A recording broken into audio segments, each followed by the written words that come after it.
కోహ్లీ 20 పోస్టులకే ఈ స్థాయి అంటే తట్టుకోలేని పరిస్థితి రాజీనామాలు చేసే చర్చ కూడా తెర మీదకి వచ్చింది. ఎందుకట్లా? నేను ఉదయం చూశాను నిన్న జరిగిన సంఘటనలు ఇద్దరు ముగ్గురు కొద్దిగా ఆశ్చర్యానికి లోనయ్యాను. వాళ్ళు ఇమ్మెచ్యూర్గా బిహేవ్ చేస్తున్నారు అనిపించింది నాకు బాగా. వాళ్ళు కూడా వాళ్ళంటే నాకు అభిమానమే. వాళ్ళంటే నాకు ప్రత్యేకంగా కొద్దిగా ఇదిగా కూడా ఉండేది. వాళ్ళు మాట్లాడకుండా ప్లాట్ఫామ్ మీద మాట్లాడకుండా ఉంటే బాగుండేది. ఒక డిసిప్లిన్ డీసెన్సీ అనేది ఉండాలి రాజకీయాల్లో. వచ్చిన చిక్కు ఏంటంటే ఆశ పెట్టుకుని పనిచేయటం అనేది తప్పు ఏ పార్టీలో అయినా సరే. ఇప్పుడు ఆశ పెట్టకుండా సిద్ధాంతపరంగా సిద్ధాంతం కోసం ప్రజల కోసం పనిచేసినప్పుడు అధిష్టానం గుర్తించకుండా అపాత్రదానం చేసినప్పుడు మనలాంటి వాళ్ళమే మాట్లాడతాం.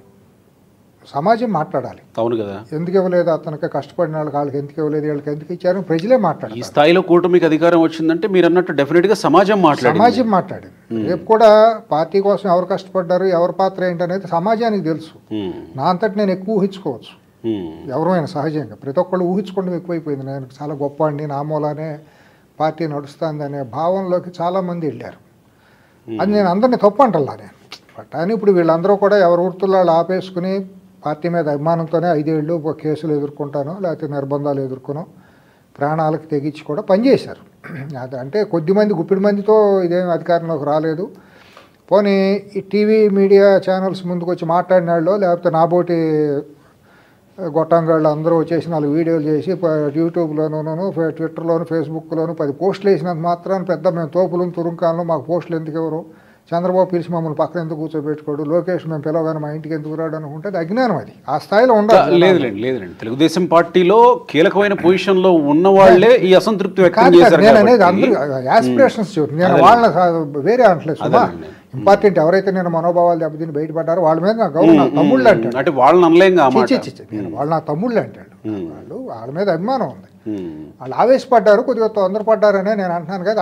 వాళ్ళకి చేసిన సర్వీస్ నేను తక్కువ అంచనా. తతిమా వాళ్ళ గురించి నేను సోషల్ మీడియాలో కొంతమంది అబ్జర్వ్ చేస్తాం కదా. వాళ్ళ ప్రతి ఒక్కరికి యాస్పిరేషన్స్ ఎక్కువైపోయినాయి. గోపి గారు నాకెందుకు రాదు, నేను ఇది చేశాను కదా అని పోస్ట్ అంటే చాలా తృఢప్రాయంగా అనుకుంటున్నారు, భావిస్తున్నారు. వాళ్ళు ఎమ్మెల్యే టికెట్లు కూడా అట్టగే అయిపోయినాయి కదా, మనం చూసాం కదా. చాలామందికి కంట్రిబ్యూషన్, పార్టీకి వీళ్ళ కంట్రిబ్యూషన్ ఎంత ఏంటి అనేది కూడా లెక్కలేదు అసలు. పార్టీ ఆఫీసులో, కేంద్ర ఆఫీసులోకి వెళ్ళి 4 రోజులు అడావుడి చేసేసి నేను పోస్టులో నాకు ఎందుకు ఇవ్వలేదు చైర్మన్ అనేవాళ్ళు కూడా బొడ్డోడిన వాళ్ళు చాలామంది ఉన్నారు, బయటపడుతున్నారు. నేను వీళ్ళందరూ ఒక బ్యాచ్గా మాట్లాడుతున్నా. నిన్న ఏంటంటే జరిగిన తప్పు దాంట్లో ఏంటంటే ఈ సీనియర్లు ఎవరైతే ఉన్నారో అధికార ప్రతినిధులుగా, జాతీయ అధికార ప్రతినిధులుగా నిరంతరం మీడియా ముందుకు వచ్చే వాళ్ళకి ఒక రకంగా ఉంటుంది. మొగుడు కొట్టినందుకు తోడుకోడలు నవ్వినందుకన్న సామెత అక్కడ అప్లై అవుతుంది. ఏంది అంతా ఉంది నీకు ఎందుకు రాలేదనేవాళ్ళు పక్కన హేళన చేసేవాళ్ళు ఉంటారు. ఎందుకు రాలేదని మనసు పాప మాళ్ళకు కూడా చివుకుమంటుంది. ఇది నిన్న జరిగిన 20 మంది లిస్టులో ఎక్సర్సైజ్ సరిగ్గా జరగలేదేమో నాకు అనిపించింది. అంటే ఇచ్చిన క్యాండిడేట్లో కొంతమందికి అందరు 100 మంది మనం సాటిస్ఫై చేయలేము గోపి గారు. ఎవరొకళ్ళ మీద ఏదో ఒక వేరే కోణాలు వేరే రకంగా ఆలోచిస్తూ ఉంటారు. పార్టీ వేరే రకంగా ఆలోచించి ఉండవచ్చు.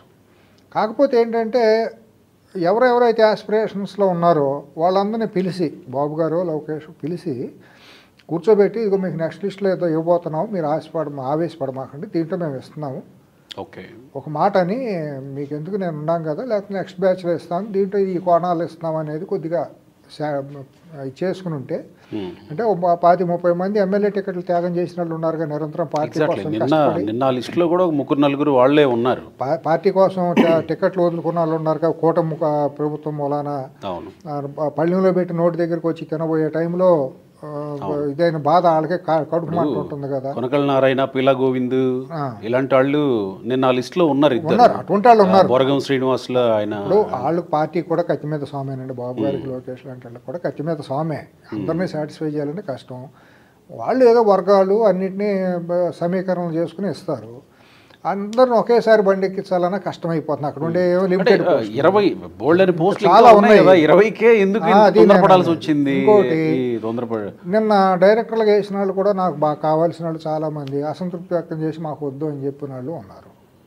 మేము తీసుకోము, మాకేంటి మా స్థాయికి ఇది అట్ట ఎందుకు మాకు మన అవమానపరచడమే కదా అని కూడా నాతో మాట్లాడిన వాళ్ళు ఉన్నారు. మనం వాళ్ళని ఏం తప్పని ఏమనగలం? నీ స్థాయి ఇచ్చానంటే వాళ్ళ మనోభావాలు దెబ్బతింటాయి కదా. ఈ రకరకాలుగా ఉంటాయి. కొంతమంది నిజంగానే, కొంతమందికి ఏంటంటే ఒక ఎమ్మెల్యేగా కంటెస్ట్ చేసి ఆ కుటుంబ హిస్టరీ ఉండాలని ఒక కార్పొరేషన్ డైరెక్టర్గా వేసేటప్పుడు వాళ్ళ మనసు బాగా దెబ్బతింటుంది. ఇవ్వకపోయినా పర్వాలేదు, ఇచ్చిన తర్వాత మేము వద్దన్నామనే చిన్న నింద మాకెందుకు అనేది వాళ్ళ ఫీలింగ్ ఉంది. అటువంటి నిజం, అటువంటి అప్పుడు కూడా ఫోన్ చేసి అడగాలి, గోపి గారు మిమ్మల్ని పలానా కార్పొరేషన్లో వేస్తున్నాము అని ముందు ఫోన్ చేసి అడిగితే సరే సార్ చేయండి అని అంటే ఓకే, వద్దు అని అంటే వదిలిపెట్టేసి మాదే ఉందని. అటువంటి ఎక్సర్సైజ్ జరగలేదేమో అని నేను అనుకున్నా పార్టీ కార్యాలయం నుంచి కూడా.